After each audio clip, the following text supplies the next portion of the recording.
Welcome to intro tech Tamil YouTube channel. தனிப்பட்ட நபருக்கு அரசு மூலம் கிடைக்கக்கூடிய சலுகைகள் எதுவும் கிடைக்கலன்னா முதலமைச்சர் பிரிவுக்கு ஆன்லைன் மூலமாக எப்படி கம்ப்ளைண்ட் பண்ணுவது, அது மட்டும் இல்லாமல் பொது இடத்துல அல்லது நாம் வாழக்கூடிய இடத்துல தேவையான அடிப்படை வசதிகள் செய்யலை அப்படின்னா அதுக்கும் முதலமைச்சருக்கு நேரடியாக எப்படி ஆன்லைனில் கம்ப்ளைண்ட் பண்ணுறது என்பதை பற்றி இந்த வீடியோவில் பார்க்கலாம். நேரடியாக முதலமைச்சரின் தனிப்பிரிவுக்கு ஆன்லைனில் கம்ப்ளைண்ட் பண்ணுவதற்கு 2 மெத்தடில் நம்ம பயன்படுத்திக்கலாம். ஒன்று, ஆண்ட்ராய்டு அப்ளிகேஷனை பயன்படுத்தி கம்ப்ளைண்ட் ரிஜிஸ்டர் பண்ணலாம். அப்படி இல்லைன்னா ப்ரௌசரில் ஓப்பன் பண்ணி அதில் ரிஜிஸ்டர் பண்ணி ஆன்லைன் மூலமாக புகார் தெரிவிக்கலாம். ஃபஸ்ட்டு மெத்தடு, உங்கள் மொபைலில் இருக்கக்கூடிய கூகுள் குரோம் ப்ரௌசர் ஓப்பன் பண்ணி அது மூலமாக சர்ச் பண்ணி கம்ப்ளைண்ட் பண்ணலாம். ஃபஸ்ட்டு குரோம் ஓப்பன் பண்ணிடுறேன். அட்ரஸ் சர்ச் பாரில் உங்கள் தொகுதியில் முதலமைச்சர் என்பதை டைப் பண்ணிக்கலாம். அல்லது சிஎம் ஹெல்ப்லைன் என்பதையும் டைப் பண்ணி சர்ச் பண்ணிக்கலாம். உங்கள் தொகுதியில் முதலமைச்சர் என்பதை நான் டைப் பண்ணிட்டேன். ஃபஸ்ட்டு லிங்காகவே அது வருது. cmhelpline.tnega.org என்பதையும் டைப் பண்ணி டைரெக்டாக இந்த வெப்சைட்டுக்கு போயிடலாம். இந்த வெப்சைட்டை ஸ்க்ரோல் பண்ணி கீழே வந்தீங்கன்னா ஆண்ட்ராய்டுக்கான அப்ளிகேஷன் லிங்க் இருக்கும். அதை கிளிக் பண்ணி ஆண்ட்ராய்டு அப்ளிகேஷனை நம்ம டவுன்லோட் பண்ணியும் பயன்படுத்திக்கலாம். இந்த வீடியோவில் ஆண்ட்ராய்டு அப்ளிகேஷனை டவுன்லோட் பண்ணி அதில் நம்ம ரிஜிஸ்டர் பண்ணிவிட்டு எப்படி கம்ப்ளைண்ட் புக் பண்ணுறது என்பதை பற்றி தான் பார்க்க போகிறோம். இப்போ நான் ப்ளே ஸ்டோர் ஓப்பன் பண்ணுறேன். ப்ளே ஸ்டோர் சர்ச் பாக்ஸில் உங்கள் தொகுதி முதலமைச்சர் டைப் பண்ணலாம். அப்படி இல்லைனா சிஎம் ஹெல்ப்லைன் என்பதையும் டைப் பண்ணலாம். மோஸ்ட்லி சிஎம் ஹெல்ப்லைன் டைப் பண்ணுங்கள். சர்ச் பண்ணும்பொழுது எனக்கு ஃபஸ்ட்டு லிங்காக வருது. சிஎம் ஹெல்ப்லைன் சிட்டிசன் என்ற நேமில் வருது. இதை நான் இன்ஸ்டால் பண்ணிடுறேன். இந்த அப்ளிகேஷன் இன்ஸ்டால் ஆன பிறகு இங்கேவே ஓப்பன் என்ற பட்டன் இருக்கும். அதை வச்சு ஓப்பன் பண்ணிடலாம். அப்படி இல்லைனா இன்ஸ்டால் பண்ண அப்ளிகேஷன்லாம் இருக்கும்ல, அங்கே போய் இந்த அப்ளிகேஷனை ஓப்பன் பண்ணலாம். சிஎம் ஹெல்ப்லைன் என்ற அப்ளிகேஷன் ஓப்பன் பண்ணும்போது அதோட ஃப்ரண்ட் பேஜ் இப்படி தான் இருக்கும். மேலே ரைட் சைடில் கியர் ஐக்கான் செட்டிங்ஸ் பட்டன் இருக்கும். அதை கிளிக் பண்ணிங்கன்னா அதில் நிறைய ஆப்ஷன்ஸ் இருக்கும். லாங்குவேஜ் மாற்றிக்கலாம். உள்நுழைக, பதிவு செய்க 2 ஆப்ஷன் இருக்கும். பதிவு செய்க என்பதை கிளிக் பண்ணலாம். முழு பெயர் என்ற இடத்துல டச் பண்ணி உங்கள் நேமை டைப் பண்ணிவிட்டு இறுதி பெயர் என்பதை கிளிக் பண்ணிவிட்டு உங்களுடைய இன்ஷியலை டைப் பண்ணிவிட்டு மொபைல் நம்பர் கேட்குறாங்க. மொபைல் நம்பரை என்டர் பண்ணிடணும். முழு பெயர் என்ற இடத்துல கிளிக் பண்ணிவிட்டு என்னோடய நேமை நான் டைப் பண்ணிடுறேன். இறுதி பெயர் என்ற இடத்துல இன்ஷியல் டைப் பண்ணிவிட்டு தொலைபேசி எண் என்ற இடத்துல என்னோடய மொபைல் நம்பரை டைப் பண்ணுறேன். சமர்ப்பி என்ற பட்டனை கிளிக் பண்ணிட்ட பிறகு இங்கே ரிஜிஸ்டர் பண்ண மொபைல் நம்பருக்கு ஓடிபி வரும். அதை இங்கே உள்ளீடு செஞ்சு சரிபார்த்து பதிவு செய்க என்ற பட்டனை கிளிக் பண்ணணும். சரிபார்த்து பதிவு செய்க என்ற பட்டனை கிளிக் பண்ணிட்ட பிறகு உள்நுழைக, பதிவு செய்க என்ற 2 பட்டனும் போயிடும். நீங்கள் என்ன நேம் கொடுத்து ரிஜிஸ்டர் பண்ணீங்களோ அந்த நேம் மேலே ஷோவாகும். கீழே வெளியேறு என்ற லாக் அவுட் பட்டன் ஓப்பன் ஆகிருக்கும். நேம், ஃபோன் நம்பர் கொடுத்து ஓடிபியை பயன்படுத்தி லாகின் பண்ணியாச்சு, அதாவது ரிஜிஸ்டர் பண்ணியாச்சு. அடுத்தது கம்ப்ளைண்ட் புக் பண்ணுறது எப்படின்னு பார்க்கலாம். ஒரு முறை பேக் கொடுத்து மெயின் பேஜ் வந்துடலாம். இந்த மெயின் பேஜில் மனு செய்க, மனுவின் நிலை அறிக, அறிவிப்புகள், கேள்வி பதில்கள் என்ற 4 ஆப்ஷன்ஸ் இருக்குது. மனு செய்க என்பதை கிளிக் பண்ணணும். மனு செய்க என்ற பட்டனை கிளிக் பண்ண பிறகு இது மாதிரி ஃபார்ம் ஓப்பன் ஆகும். இதில் ரெட் கலர் ஸ்டார் போட்டு இருக்கக்கூடிய ஆப்ஷன்ஸ் எல்லாமே கண்டிப்பாக ஃபில் பண்ண வேண்டியதாக இருக்கும். முதலாவதாக மனுதாரரோட ஆல்டர்னேட் நம்பர், வேறு ஏதாவது மொபைல் நம்பர் காண்டாக்டுக்கு இருந்தால் டைப் பண்ணிக்கோங்க. நாங்கள் நேம் டைப் பண்ணிடுறேன். அடுத்ததாக குறைகளோட வகை என்ன, பப்ளிக்கான குறையா இல்லை உங்களுக்கு சொந்தமான தனிப்பட்ட குறைகளாக இருந்ததுன்னா இங்கே செலக்ட் பண்ணிடலாம். பப்ளிக், இண்டிவிஜுவல் இருக்குது. நான் பப்ளிக் செலக்ட் பண்ணிவிட்டு அடுத்ததாக குறை விவரங்கள் கேட்குறாங்க. என்ன குறை இருக்குது அப்படின்னு சொல்லணும். பொதுவான குறைகளாக இருந்தால் ஊரில் இருக்கக்கூடிய பொதுவான குறைகள் சொல்லலாம். உங்களுக்கு தனிப்பட்ட பிரச்சனைகள் ஏதாவது இருந்ததுன்னா அரசு மூலம் கிடைக்க வேண்டியது கிடைக்கலன்னா அதை இங்கே டைப் பண்ணிடலாம். நான் பப்ளிக் செலக்ட் பண்ணதுனால வாட்டர் ப்ராப்ளம் மட்டும் டைப் பண்ணிட்டேன்.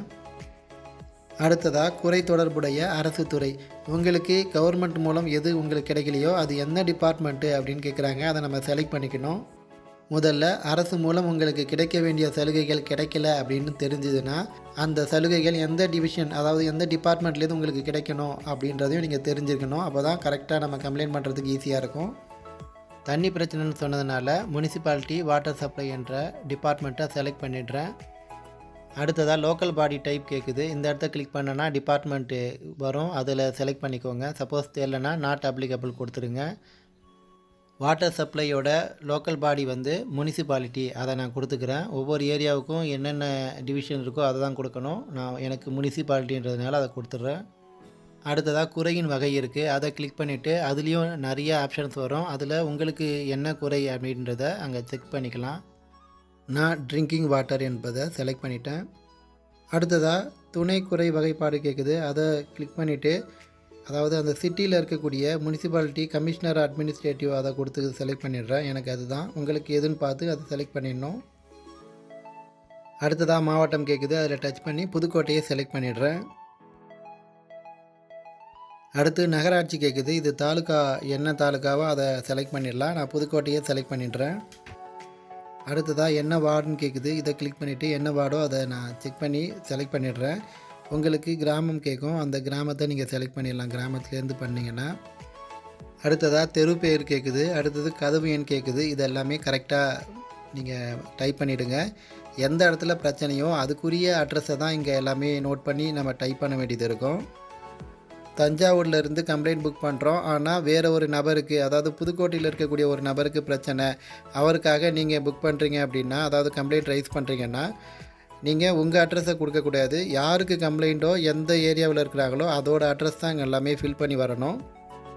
வாட்டர் சப்ளை நமக்கு வரலைன்னு கம்ப்ளைண்ட் பண்ணியிருந்தோம், இதற்கு தொடர்புடைய அதிகாரி யாரோ அதை செலக்ட் பண்ணணும். அடுத்ததாக எந்த மாவட்டம், எந்த நகராட்சியை சார்ந்தவங்க, டோர் நம்பர் என்ன, வீட்டு அட்ரஸ் என்ன, தெரு பேர் என்ன கொடுத்தாச்சு. கீழே மேற்கண்ட முகவரியில் வசிக்கவில்லை என்ற செக் பாக்ஸை கிளிக் பண்ணிட்டீங்கன்னா வேறு எங்கே வசிக்கிறீங்க அப்படின்ற மாதிரி ஒரு ஆப்ஷன் கேட்கும், அதை ஃபில் பண்ணிக்கணும். சப்போஸ் மேலே இருக்கக்கூடிய அட்ரஸ் தான் வசிக்கிறீங்கன்னா இப்போ எல்லாமே ஃபில் பண்ணியாச்சு. மேற்கண்ட முகவரியில் வசிக்கவில்லை என்ற செக் பாக்ஸை நீங்கள் கிளிக் பண்ணக்கூடாது.